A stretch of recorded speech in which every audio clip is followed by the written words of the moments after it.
So ayun na nga, nakuha ko na yung Ranger ko. Joke lang. Eto yun. Yun. Kakalabas ko lang sa kanya kahapon. Nakuha ko siya sa kasa 24 kilometers. Ngayon nasa 130 na siya. Mabot na siya ng Cavite. Ang ganda ng kulay niya. Ito ay aluminum metallic. Para siyang kumikinang pag tinamaan ng araw. Tingnan niya. Nice, no? Parang pearl.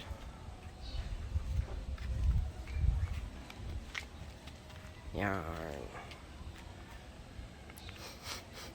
So, umpisahan natin sa headlights. Yung headlights niya, halogen. Mas maganda siya sa stock Fortuner ko na 2018. Akala ko pangit. Akala ko mas maganda yung LED. Pero, sobrang liwanag nito. Gusto ko nga siyang palitan ng LED, pero sa ngayon, huwag muna kasi okay naman siya.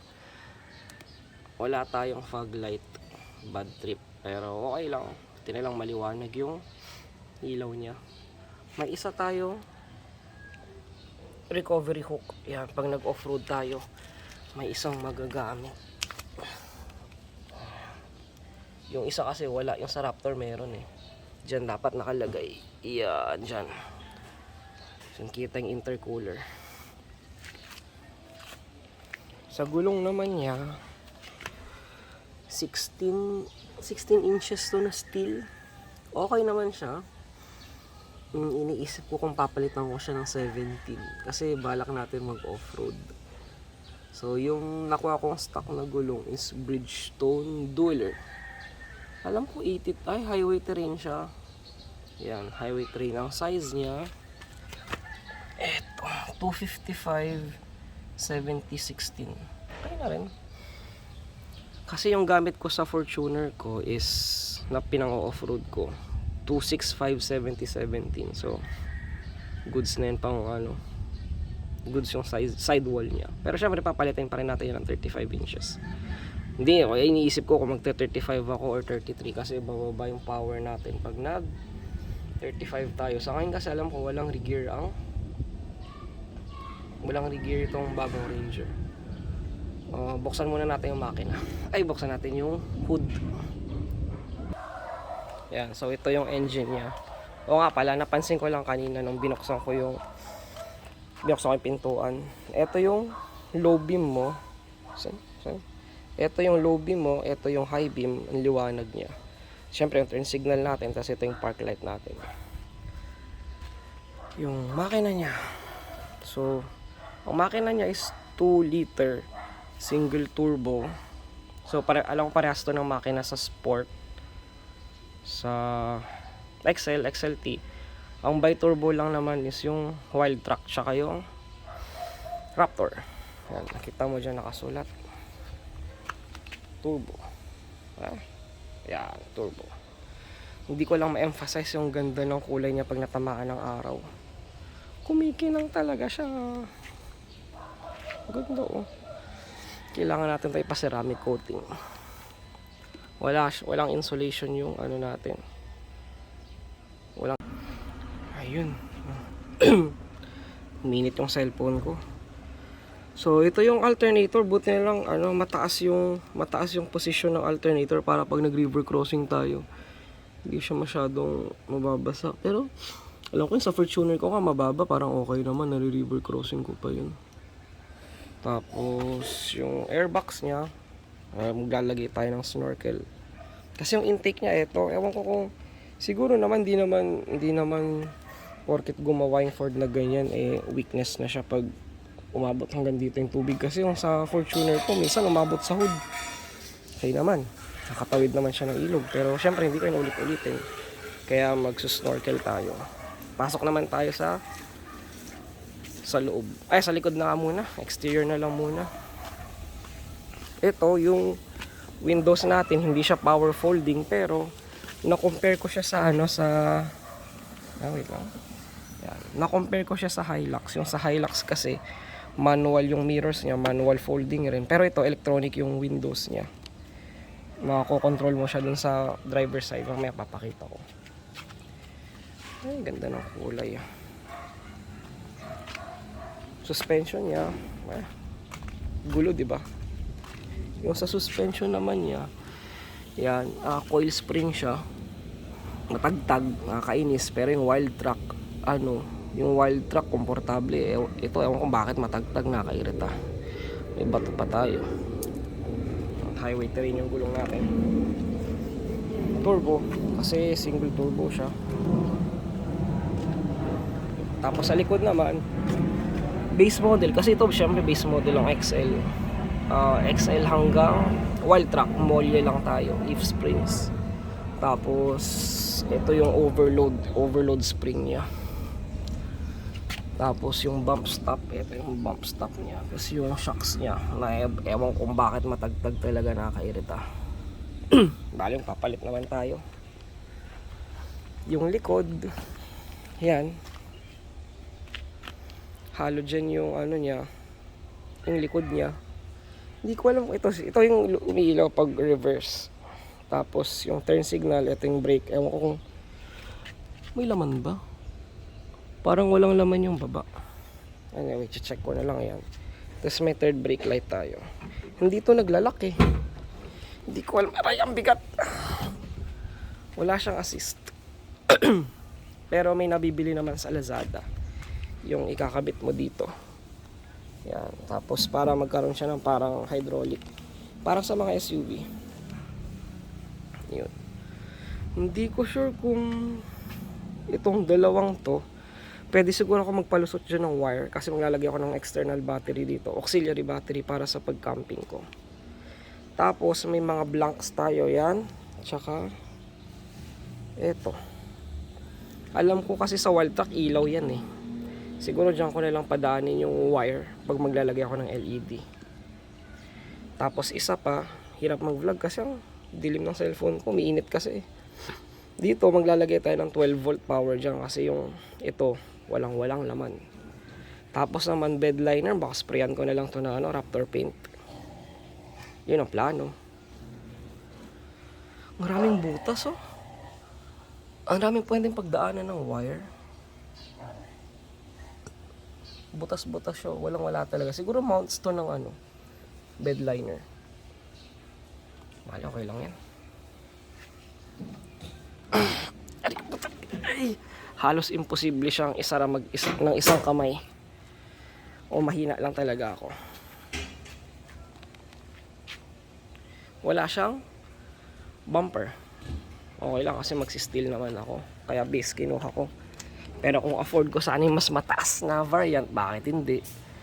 Meron siyang license plate lights. Yan, yung magkabilang yan. Tapos yung spare tire natin. Yan yung likod niya. Yan.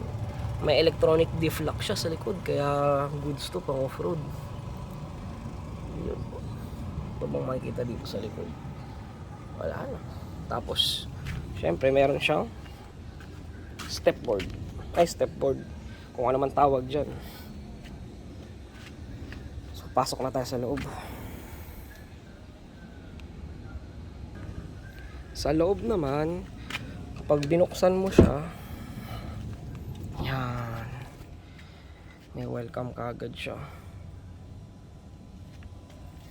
Yan, umpisa muna tayo dito. So ayun nga, sa Hilux kasi pagpila ko kasi yung Hilux, so ito eh, meron electronic controls yung mirror. Ito sa Hilux wala eh. Tapos ang mga bintana natin na test ko na, hold mo isang beses na pindot para mag automatic siya, tapos isang pindot lang para patigil-tigil. Yan, kung sana naintindihan nyo. Tapos may lock siya dito pati dun sa kabila, sa passenger.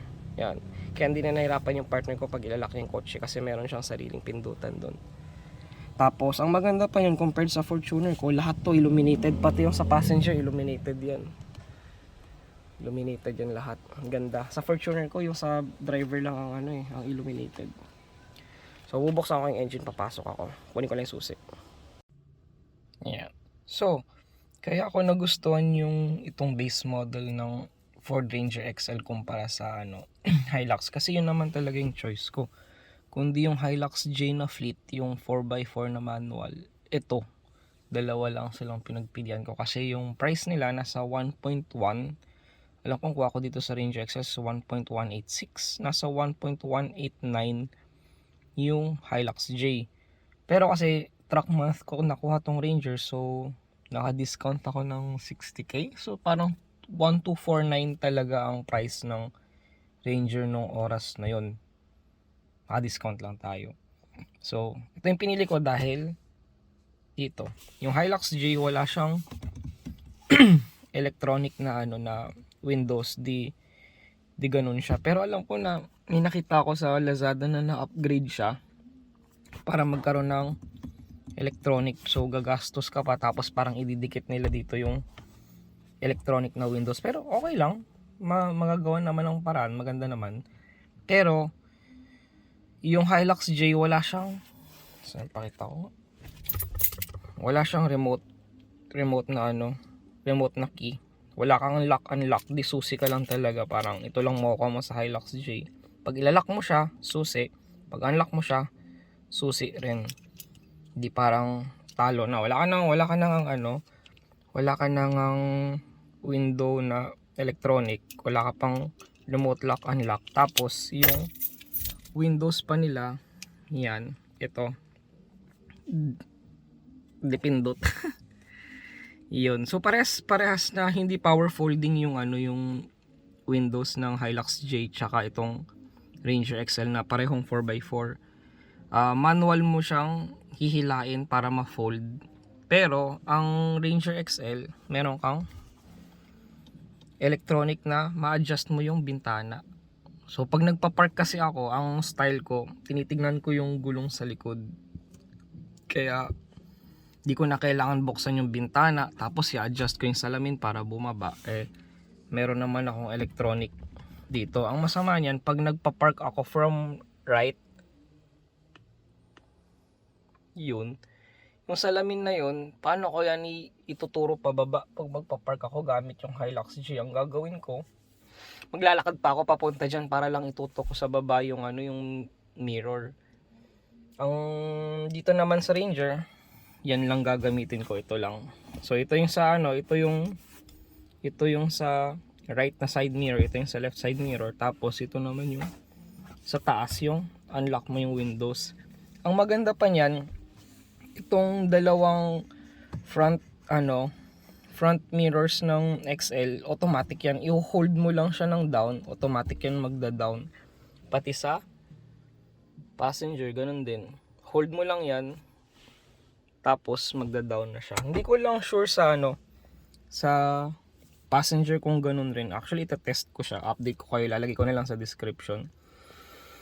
Tapos, illuminated lahat yan. Itong actually, lahat yan illuminated. Yung sa Fortuner ko na dati kong ginagamit, hindi yun illuminated. Ang illuminated lang yung sa driver lang. Pati sa passenger, illuminated pati sa likod. May isa pang na-discover yung pasahero ko nun. Nung hindi siya nung hindi niya nasara completely yung door, umiilaw ng yellow yung passenger door. Oh, cool. Kaya titest ko mamaya, titignan ko kung totoo nga yung sinasabi niya. Yun. So, nung nakuha ko tong Ranger XL, wala tong cup holders. Ang may cup holders lang is yung Wildtrak at Raptor. Tama pa. Hindi ko sure kung pati yung Wildtrak na 4x2 may cup holders. Pero sure ako yung Wildtrak na 4x4 may cup holders. Pero bakit ako may cup holders?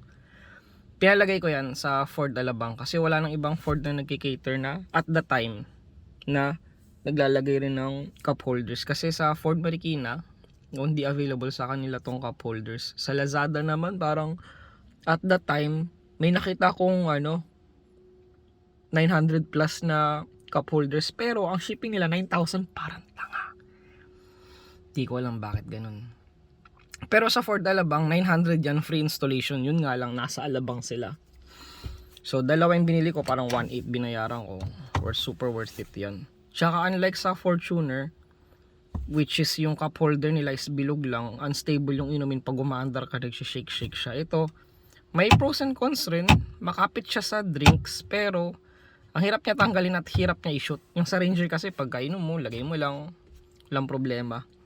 Ito, kinaklamp niya talaga. So, kung ako papapiliin, pareho lang naman silang may pros and cons. Pero siguro pag mainit na coffee, kailangan mo pang i-push pababa to para mapasok yung drink. Pero at least stable siya. Yung sa Fortuner kasi maingay pag mayugyug yung kotse, maingay yung drinks. So parang nakairita rin yun. So yun lang napansin ko. Tapos ang steering wheel ng Ford Ranger XL, wala kang cruise control. Meron ka lang volume down, volume up. Tapos ayusin natin yung camera.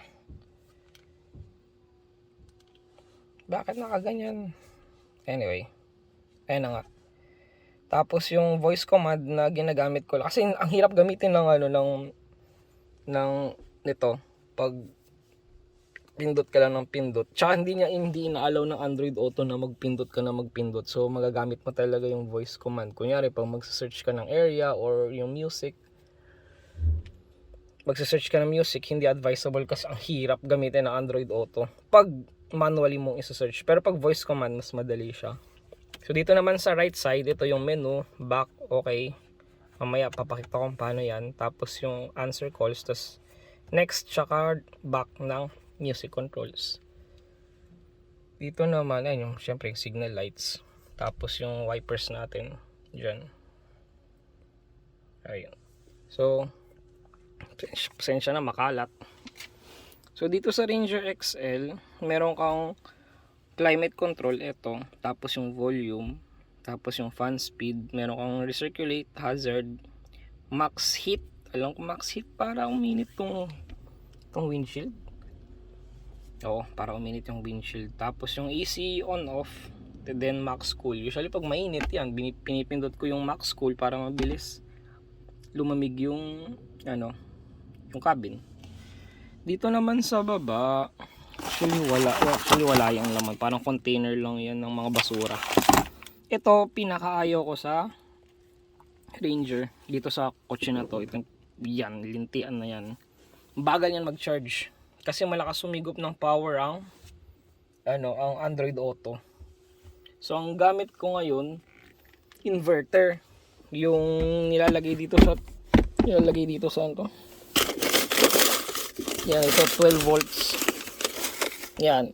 Diyan ko sinasaksak pero ang bagal pa rin mag-charge. Ang gamit ko talaga is kino-convert niya yung inverter, tawag doon. Kino-convert niya yung 12 volts to 110 volts. Tapos yung charger mismo, yung socket ang ginagamit ko para mag-charge yun. Mabilis naman siya mag-charge pag ganun. Tapos meron kang dalawang lalagyan ng drinks. Yan, malaking to, 1 liter na C2, kasya siya, or basura. Pwede mo rin lagay dyan basura mo, pero syempre huwag kang maglagay ng basura. Tapos yung 4x4 controls, meron kang 2 high, 4 high, tsaka 4 low. Hindi ko pa nagagamit to kasi hindi pa tapos yung upgrades ng sasakyan ko. Kailangan mo na magpalit ng gulong para makapag 4x4 tayo. Baka kasi ma-flatan tayo, stock lang kasi. 2 high tsaka 4 high, alam ko pwede ka magpalit below 30 km/h. Pero pag 4 low, kailangan mo mag-stop, kailangan mo pindutin yung clutch para mag 4 low. At ganun din kung babalik ka sa 4 low to 4 high, kailangan mo pindutin yung clutch. Standard 6 speed tayo. Ang kakaiba lang dito sa reverse ng manual na Ranger is kailangan mo pindutin to. Yan. Minsan napagpapalit ko yung first gear at reverse. Shit. Anyway, para mapasok mo siya sa reverse, kailangan mong hilain to. Yan, pagkahila mo, mapapasok mo na siya sa reverse. Pero, pag hindi mo hinila yan, hanggang ganyan ka lang. So, reverse, ang laki ng space para mapunta sa reverse. Pero pag hindi mo hinila, first gear ka lang. So, yan ang posisyon niya, medyo slight nakatilt siya. Tapos sa glove box naman, wala yan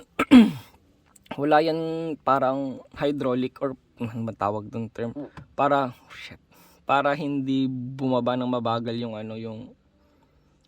glove box. Sa Fortuner kasi pang social, pag binuksan mo siya, bababa siya ng mabagal. Ito, yan na yun.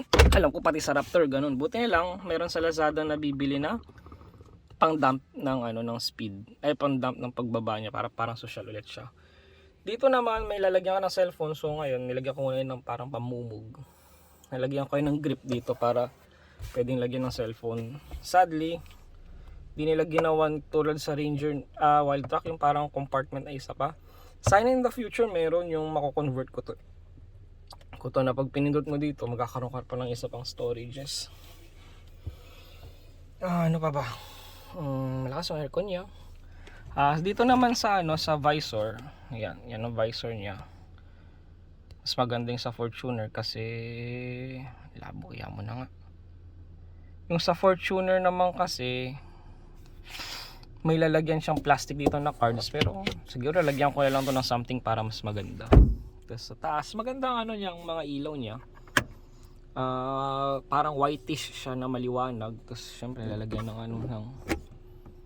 ng ito, lalagyan ng shades. Pag meron kaya nakaset up ngayon yun na pag binuksan mo yung pintuan, yan, ilaw siya. Kasabay nung likod. Yan, tapos pag sinara mo na yung pintuan, dahan-dahan siyang mamamatay.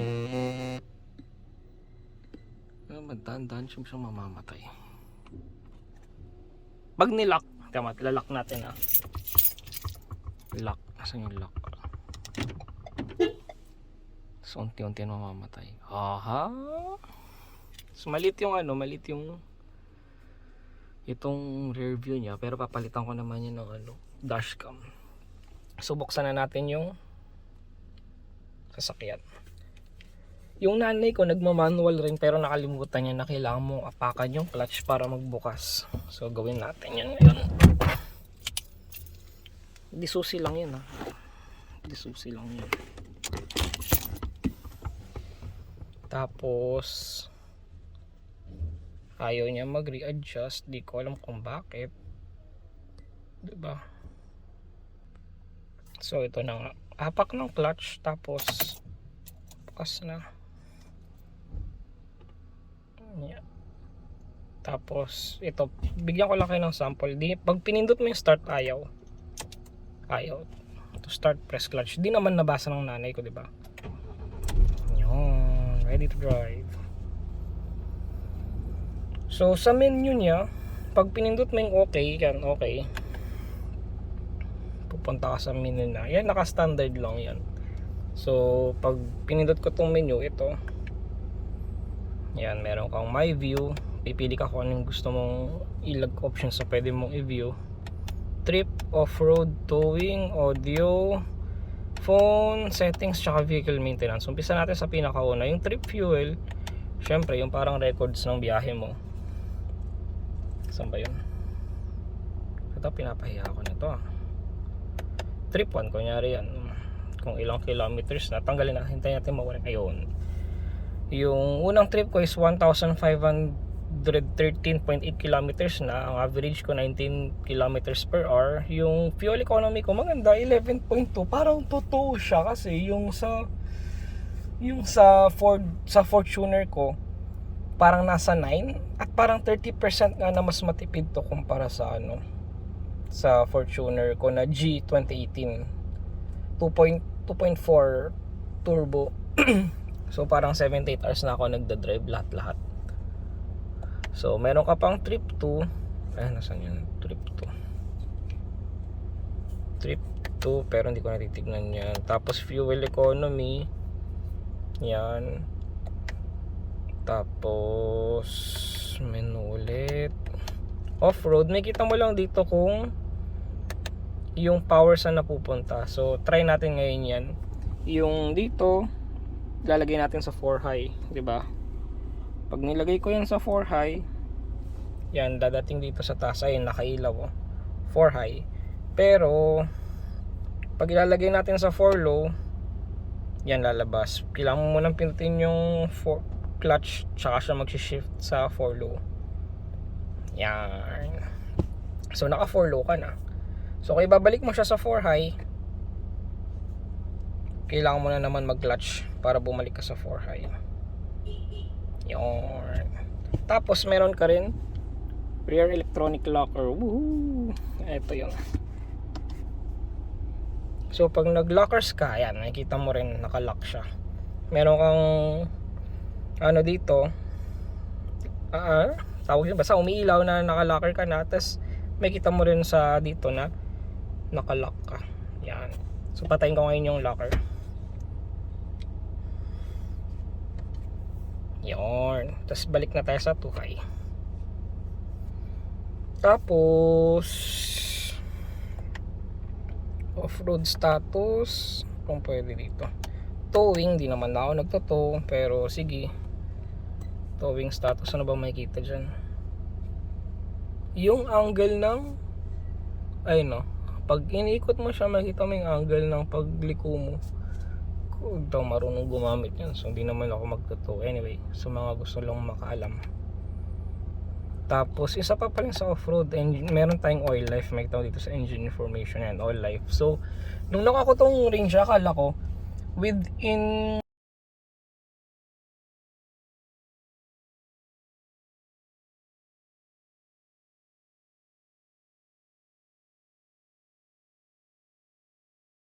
so ayun, nawala nga yung ano yung pag-record ko ng pagbubukas ng Android Auto. So ayan yung standard view ng Android Auto. Magkakaroon ka ng temperature dito kung ba't wala siya ngayon. Tapos yung ang pang play ko kasi ng video is YouTube YouTube Music. Kung naglo-load pa siya. Pero marami kang option eh. Punta tayo dito. Ayan. Car stream, para makanood ako ng YouTube dito sa Android Auto. Pwede ka rin mag Spotify, Messenger. Tapos pag nagte-text sa akin yung girlfriend ko, babasahin ni Android Auto, tapos pwede ako mag-reply via voice command. Maganda yun. Minsan actually parang naman siya, 90% correct. Pwede lang sa mga malalalim na Tagalog, pero nakukuha naman niya. Convenient siya. Try ko minsan i-video. Tapos syempre pwede kang Google Maps. Ganito ang split screen niya. Tapos minsan Waze rin. Yan.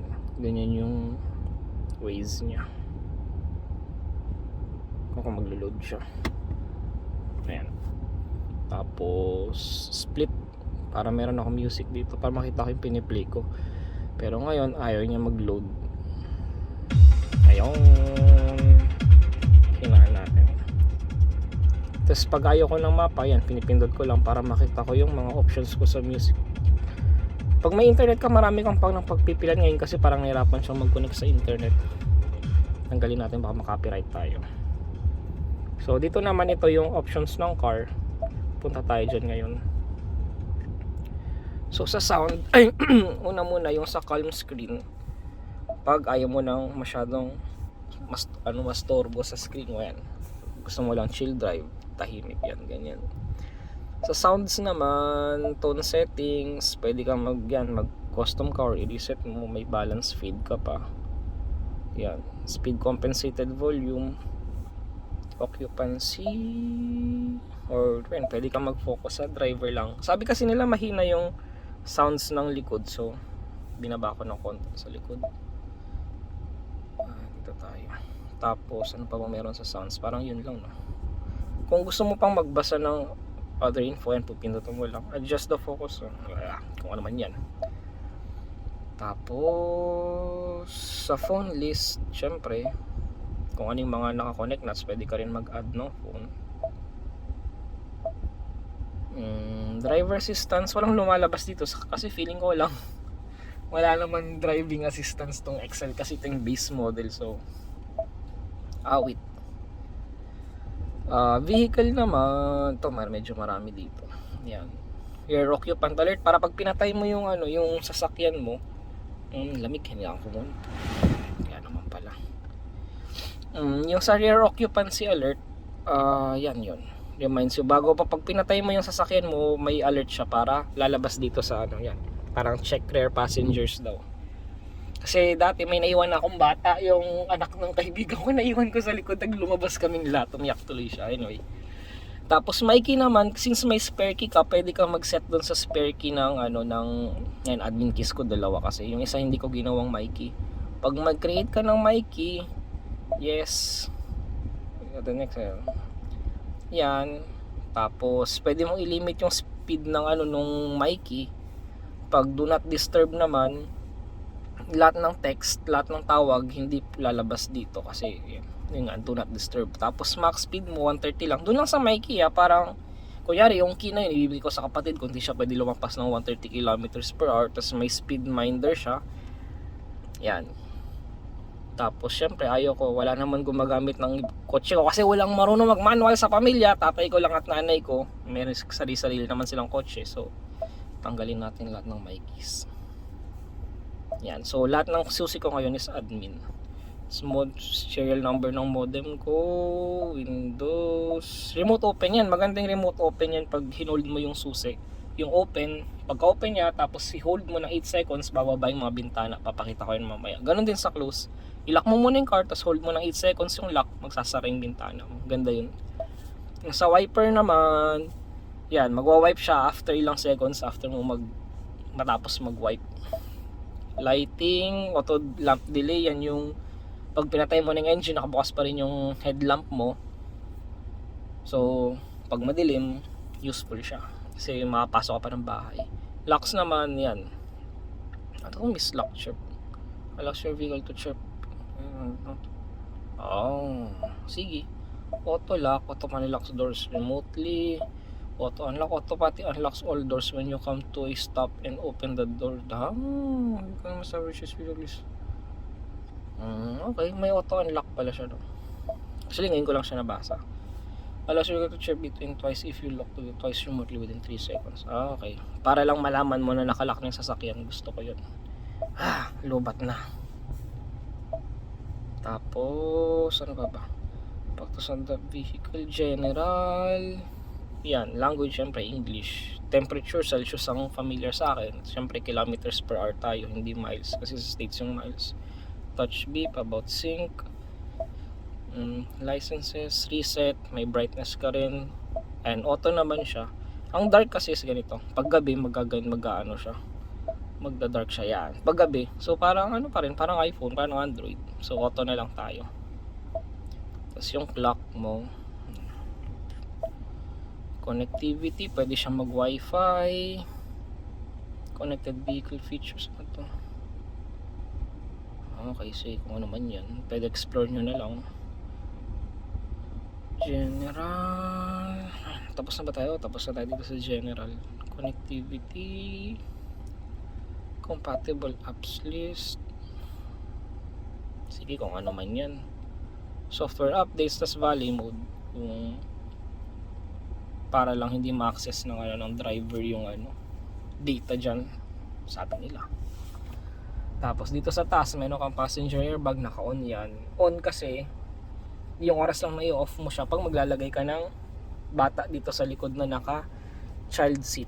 Yan, ganyan. Kasi patalikod natin sila dito. Ilalak, ihihigap. So yun yung lang dito sa harap. Isa pang gusto ng girlfriend ko yung lock unlock. Sa Fortuner ko kasi kailangan pa niya pumunta dito sa driver side dyan para lang ilock yung sasakyan. Ngayon hindi na siya tatayo kasi anuhin lang niya yan. Pipindutin niya yung lock, malalak na. Tapos dito naman sa may mirror, walang ilaw. Ganun din naman. Tapos parang sabi ng girlfriend ko mas malaki daw yung mirror sa Fortuner kaysa dito. Fortuner 2018 ha. So ayun, punta nga tayo sa likod. Oo nga pala, kasya naman yung drinks dito ng hydro flask ko, kung ano man drinks meron ka. Anong size ba nito? Parang 1 liter ata, 21 ounces na hydro flask. Saktong fit siya dun. Tsaka dito, saktong fit siya. Yun, wala namang masyadong makita dito sa likod. Makalat lang. So ayan, yung likod kalat, diba? So nabababa siya, wala naman laman yung likod. So kung papakita ko pa yun sa inyo. Tapos nasa baba is yung mga tools. Hindi ko maangat kasi nandiyan yung gamit ko.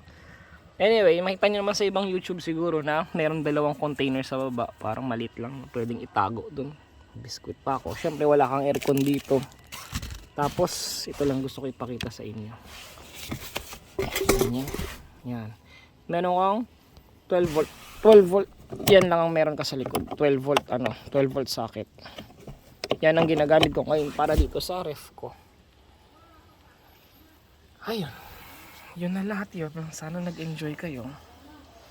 Part 2, wala naman na ako ibang videos. Upgrades na yung susunod natin. So, subscribe kayo. Salamat! Pa pala, yung lock unlock natin, ito yung sinasabi kong remote. So, pinutin mo lang yung open ng isang beses. Yan, bilaw siya, diba? Isa pa, hold mo ng 8 seconds. 1001, 1002, 1003, 1004. 4 seconds lang. Putya, akala ko 8. So, ganun din sa lock. So, ilalock mo muna siya. Lock isa, iilaw siya. Ayun, nalock na. Tapos 8 seconds, 4 seconds pala, no? 1001, 1002, 1003, 1004, 1000. Galing, 4 seconds lang, ha. Kabila niyan, syempre. Stig, no? Kaya nagustuhan ko talaga yung Ranger Rover sa Hilux. Yun lang. So, nakabili na tayo ng protective film sa Lazada. Parang 300 ata to. Tapos kakatanggal ko lang ng stock na takip niya. So, ito yung instructions niya. Linisin daw muna, pero hindi ko naman ata kailangan linisin kasi nga malinis na siya. Kakatanggal ko lang. Stick on the alignment position. Wet tissue. Tear off the back glue protective layer. Tapos, di ko na lang. So, ganun lang. Sana naintindihan ko. Try natin.